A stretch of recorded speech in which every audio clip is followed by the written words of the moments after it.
बेरोजगारों, आज हमारे पास हैं देश के जाने माने किसान नेता चौधरी राकेश टिकैत जी, जो किसी परिचय के मोहताज नहीं हैं। आज कर्नाटक का सफ़र करने के बाद किसान क्रांति गेट गाजीपुर पहुँचे हैं। तमाम सवालात हैं, काफ़ी लोगों की अपेक्षाएं हैं। 3-4 दिन से होली का त्यौहार था और त्यौहार के समय में बहुत ज़्यादा चीज़ें, जो प्रश्न थे, आप जो जानना चाहते थे वो बातें नहीं पहुंची हैं और जिस तरह से होली मनाई वो भी आपने देखा है। लेकिन आज एक बड़ी खबर है और इस खबर की वजह से ही तुरंत जो है मौका मिलते ही आपसे अवगत कराने का प्रयास किया है। तो सभी दोस्तों से निवेदन है कि फटाफट जुड़ जाएं और जो भी पेज पे वर्तमान में जुड़े हुए साथी हैं उसको शेयर करने का काम करें। और ये आपका अपना फेसबुक का पेज है, किसान की बात को आगे बढ़ाना है तो आपको इसे अधिक से अधिक संख्या में शेयर कराना पड़ेगा। ये ऑथेंटिक पेज है चौधरी राकेश टिकैत जी का, पहले भी वो इस बात को बता चुके हैं। आज हम एक ऐसे गंभीर विषय पर बात करने वाले हैं, जो विषय जिस तरह से 3 बिल की लड़ाई चल रही है उससे भी बड़ा एक विषय है। और अगली चोट जो भारत सरकार की है वो चोट है डेयरी उद्योग पर, उस छोटे किसान पर जो पशुपालन से अपने घर की जीविका चलाता है। उस पशुपालन से जो अगली नस्ल पैदा होती थी, जो किसान के लिए एफडी का काम करती थी, एक पशु बेच के पहले एक लड़की की शादी कर देते थे, तो इसीलिए पशु को किसान की एफडी कहा जाता था। आज जो है डेयरी सेक्टर भी संकट में है, इसकी पुष्टि डेयरी उद्योग ने की है। डेयरी उद्योग का कहना है कि भारत सरकार जिस तरह से EUFTA, जो यूरोपियन यूनियन के साथ फ्री ट्रेड एग्रीमेंट होने जा रहा है, जिसका प्रमुख विषय है डेयरी उद्योग, जिस तरह से यूरोपियन यूनियन के लोग हिंदुस्तान में 0% ड्यूटी पे आयात करना चाहते हैं मिक्स डिम पाउडर का और क्रीम का, उससे भारत के किसानों को कितना नुकसान होने वाला है, आज इस बारे में राकेश टिकैत जी से चर्चा होंगी। और विषय इसलिए भी गंभीर हो जाता है कि 2 साल पहले राकेश टिकैत जी ने RCEP के अंदर जिस तरह से संगठन को लेकर लड़ाई लड़ी और भारत सरकार ने RCEP से बाहर आने का निर्णय लिया, तो ये लड़ाई बहुत पहले से जारी थी। लेकिन अभी हाल में ही पीयूष गोयल जी, उनका बयान आता है कि जल्दी ही हम इसको EUFTA को समाप्त करना चाहते हैं। तो उससे जो है एकदम पूरा का पूरा डेयरी सेक्टर सदमे में है, चाहे वो अमूल का हो चाहे दूसरी डेयरी हो। यहाँ तक उनका कहना है कि अगर इस तरह के समझौते होते हैं तो 15 से 17 रुपये लीटर की सब्सिडी सरकार को देनी होगी, जो वर्तमान दूध का पेमेंट डेयरियाँ करती हैं। तो राकेश टिकैत जी, आपका बहुत बहुत स्वागत और धन्यवाद। और आप इस विषय पे आपकी क्या रणनीति होगी, क्योंकि इस लड़ाई को तो आप इससे पहले बहुत लंबे समय से लड़ते रहे हैं। देखो, जहाँ तक दूध का सवाल है, ये भारत सरकार से पहले भी इसमें बातचीत हुई और उनको ये जो समझौता था ये रोकने की हमने बात करी और उन्होंने बात माननी भी थी 2 साल पहले। और हालात तो ये हैं कि जो मंत्री है इनके, उनको भी पता नहीं रहता कि किस तरह के समझौते हो रहे हैं। लेकिन अंदर अंदर PMO क्या खेल करता है देश में, ये सबके सामने आया है। और दूध अगर बाहर से आएगा, वो जीरो उसमें बाहर से दूध आएगा, 0 ड्यूटी पे, तो हमारा दूध का सेक्टर पूरा बर्बाद होगा, डेयरी सेक्टर बर्बाद होगा। और ख़ास करके जो वो किसान बर्बाद होगा, जो भूमिहीन किसान है, जिसके पास में 1 पशु है, 2 पशु हैं, वो दूध बेचने का काम करता है, आज भी उसको दूध की कीमतें नहीं मिलती। बाहर से दूध आ जाएगा तो दूध की कीमतें और ज़्यादा डाउन जाएगी और किसान और जो मजदूर हैं वो पूर्ण रूप से घाटे में जाएगा। हमारा पशुधन खत्म होगा देश से और उससे जो एग्रीकल्चर सेक्टर है वो ख़त्म होगा। जो ग्रामीण अर्थव्यवस्था है वो पूरी चरमरा जाएगी उससे। और जो गरीब आदमी है, जिसके पास में कोई रोज़गार नहीं है, उसके पास में खेती भी नहीं है, जो दूध से अपना गुजारा करता था, वो पूरा बर्बाद होगा। और ये डेयरी ख़त्म होगी, अमूल जैसी संस्थाएं वे बंद होंगी और दूध का रेट बहुत ज़्यादा डाउन आएगा। और जैसे ही हमारा दूध का रेट डाउन जाएगा, पशु हमारे ख़त्म होंगे, उसके बाद में फिर बड़ा खेल शुरू होगा। जैसे आज टर्की में है, आज टर्की में हम अगर देखें तो उसमें एक भी पशु अब नहीं है। पूरा दूध वहाँ पे यूरोप से आता है और पूरा पशुधन वहाँ का पूरा ख़त्म हो गया। आज से करीब 20 साल पहले वहाँ पूरे पशु खत्म हो चुके हैं। यही हालात भारत में होने वाली है। पूरा पशुधन हमारा खत्म होगा, पूरा डेयरी सेक्टर खत्म होगा और हम पूर्ण रूप से दूध पे आत्मनिर्भर नहीं रहेंगे। दूसरे मुल्कों से दूध यहाँ पाएगा, उससे पूरा नुकसान किसान को होगा, मजदूर को होगा, गांव में रहने वाले जो लोग हैं उनको पूरा नुकसान। ये साहब आपने जिक्र किया टर्की का, टर्की आप गए थे तो टर्की का पूरी व्यवस्था आपने देखी और आप यूरोप भी गए, तमाम देश की नई दुनिया के विभिन्न उसमें दौरा करते रहे। एक तो वहाँ पे एवरेज उत्पादन बहुत ज़्यादा है और एक गाय पे सब्सिडी बहुत ज़्यादा है, तो वहाँ किस तरह के आपने हालात देखे और जिस तरह से कॉरपोरेट ने प्रवेश किया टर्की में और यूरोप में, जो छोटे किसानों के डेयरी फार्मर जो थे उनके भी वहाँ पर उद्योग बंद हुए हैं, तो थोड़ा सा इस बारे में भी आप। नहीं, टर्की में तो पूर्ण रूप से उद्योग नहीं, टर्की में तो कोई पशु ही अब नहीं है। पूर्ण रूप से पशु वहाँ पे 20 साल पहले पशु ही खत्म हो गए वहाँ के, क्योंकि पशु नुकसान में गए, लोगों ने पालने छोड़ के और वो धीरे धीरे स्लेटर हाउस में गए और पूरा वहाँ का पशु टर्की देश से पूरा पशु ही वहाँ से खत्म हुआ और पूरा बाहर से वहाँ पर दूध अब आता है। और यूरोप का उस पर यूरोप कंट्रीज़ का पूरा टर्की पर कब्जा है एक किस्म का दूध में। यही हालात हमारे यहाँ पे भी होगा, क्योंकि हमारे यहाँ पे भी दूध का एक बड़ा क्षेत्रफल है जिसको यूज हम करते हैं दूध को। और यहाँ पे भी बाहर से दूध आएगा, अभी भी बाहर से दूध आ रहा है, बाहर से दूध आता है और ड्राई फॉर्म में आता है, उसको फिर लिक्विड फॉर्म में हम यूज़ करते हैं।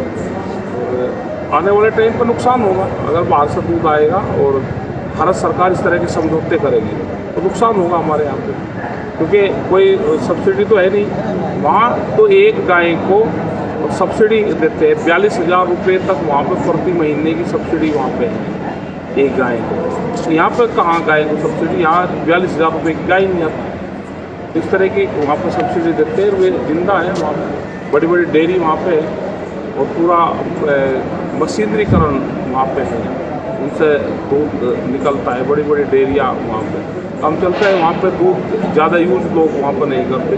पूरा जो एशियन जो कंट्री है देशों में, भारत जैसे देश में, पाकिस्तान में, बांग्लादेश और जो इस तरह के जो देश हैं वहाँ पे उनकी सप्लाई है। एक बात आपने कही कि 42,000 रुपये की सब्सिडी मिलती है। हिंदुस्तान में किसान एक गाय रखेगा और वो बूढ़ी होकर मर जाएगी और 42,000 रुपये का मुनाफा पूरी गाय में भी नहीं होता, और वहाँ पे एवरेज उत्पादन 50,000 है।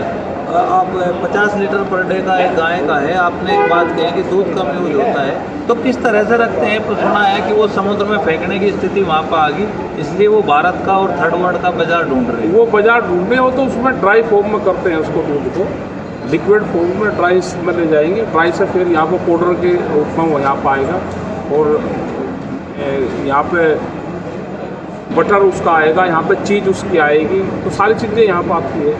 अभी भी आ रहा है, लेकिन और ज़्यादा जब खुला बाजार हो जाएगा तो दूध का उत्पादन यहाँ पे कम हो जाएगा धीरे धीरे, और बाहर का दूध यहाँ पे एक अपनी मार्केट जमा लेगा, क्योंकि उनको तो यहाँ पर सस्ता पड़ेगा और हमें तो आज भी दूध बहुत महंगा पड़ रहा, उसकी कीमतें यहाँ पर नहीं मिल पाती। तो यही कारण है कि दूध का किसान धीरे धीरे बर्बाद होता जाने लग रहा, पशुधन हमारे घटते जा रहे हैं। तो ये है कि हमको ज़रूरत है कि सरकार ने जैसे पहले कदम उठाया ऐसे ही सरकार को ये समझौते रोकने चाहिए, और नहीं तो ये 3 जो कानून आए उसके साथ साथ ये भी एक बड़ा आंदोलन का एक हिस्सा बनेगा कि दूध को हम किस तरह से बाहर के दूध को यहाँ पर रोका जाए। तो अगर हम ये समझें कि आप जो है पशुपालक किसानों को बचाने के लिए अगर ये भारत सरकार इस वार्ता में आगे बढ़ती है तो इसका भी विरोध किया जाएगा? पूर्ण रूप से विरोध करा जाएगा। जब बातचीत हुई इसका विरोध करा जाएगा, और नहीं तो ये सारे चीज़ सारे इशू जो 3 कानून हैं उनके साथ में 4था कानून हम जोड़ कर बताएंगे और पूरे देश के किसानों को इसमें हम साथ में लेंगे, बताएंगे। और जो दूध उत्पादन किसान है वो पूरा हालात उसकी ख़राब है, पूरा बर्बाद हो जाएगा। वो खेती से बर्बाद हो गया, फिर दूध से बर्बाद होगा किसान। तो ये सारी चीज़ें दूध के किसानों को बताएंगे। आरसीईपी में करीब करीब यही विषय थे नेगोशिएशन में, और बहुत अंतिम दौर में भारत सरकार किसानों के दबाव में आई, वो वापस ली। तो आप चाहते हैं कि इसी तरह का स्टैंड भारत सरकार ले? भारत सरकार को ये जैसे पहले स्टैंड उसने 2 साल पहले लिया, अभी उसको वही स्टैंड लेना पड़ेगा और इससे बाहर आना पड़ेगा। ये समझौते हमको आरसीईपी वाले समझौते नहीं था। एक आज की तारीख में सबसे ज्वलंत सवाल है कि आप जो है 1 महीना पहले बयान देते हैं कि हम संसद पर जाएंगे, पूरे देश में उसकी चर्चा होती है, लोग तैयारी भी शुरू करते हैं, बीच में फिर कुछ लोगों के बयान आते हैं कि भाई सलाह होगी, बात होगी।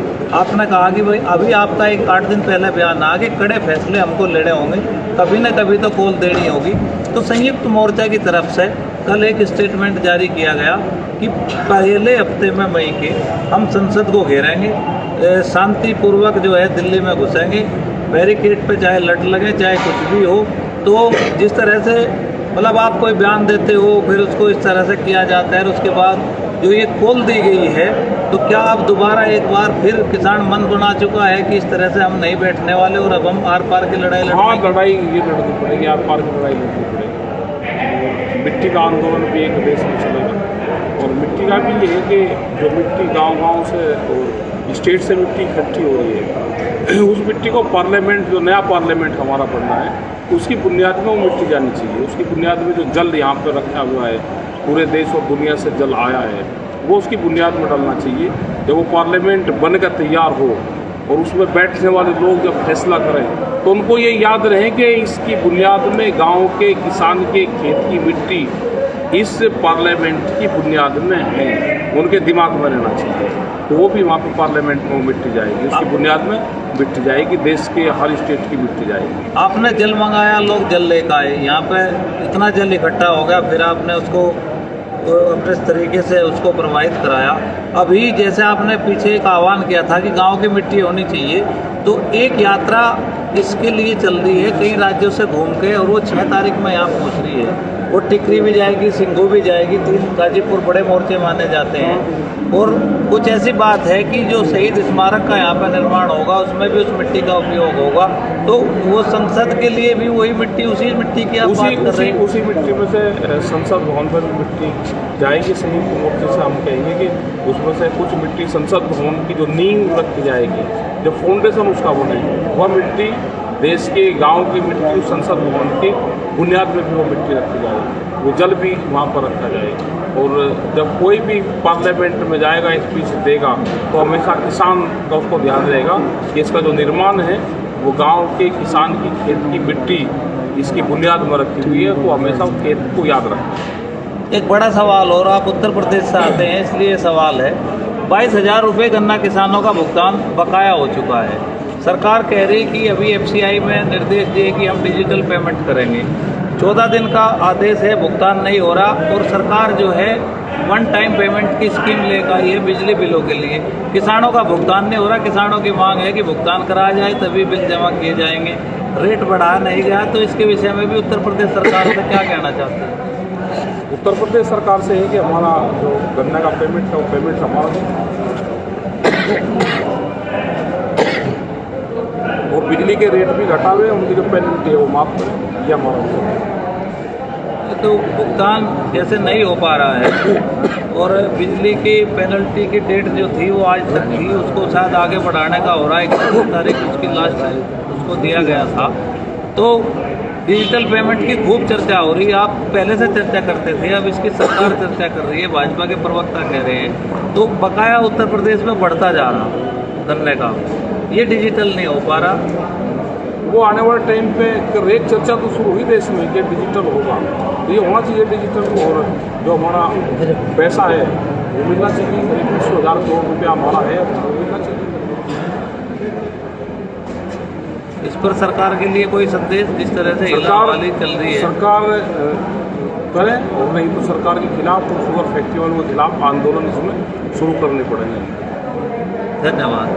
आज गाजीपुर बॉर्डर पर चौधरी राकेश टिकैत जी, डब्बी पहलवान जी, तमाम साथी यहाँ उपस्थित हैं, और कई दिनों में टिकैत साहब यहाँ आए थे, और हमने प्रयास किया कि आप उनसे रूबरू हो सकें, कुछ जो आपके सवाल थे उनका जवाब मिल सकें। तो पुनः एक बार निवेदन है कि देखिए, किसान की बात को हम अपने सोशल मीडिया के माध्यम से ही पहुँचा सकते हैं, आज जिस तरह का चैनलों का व्यवहार है, 1-1 लाख की भीड़ की मीटिंग भी दिखाई नहीं जा रही है। लेकिन किसान पुत्रों, आपको इस बात का धन्यवाद है कि आप डेली जो है एक ट्रेंड चलाने का भी काम कर देते हो। आपकी ताकत बहुत बड़ी है, बहुत शक्ति लंबी चौड़ी है।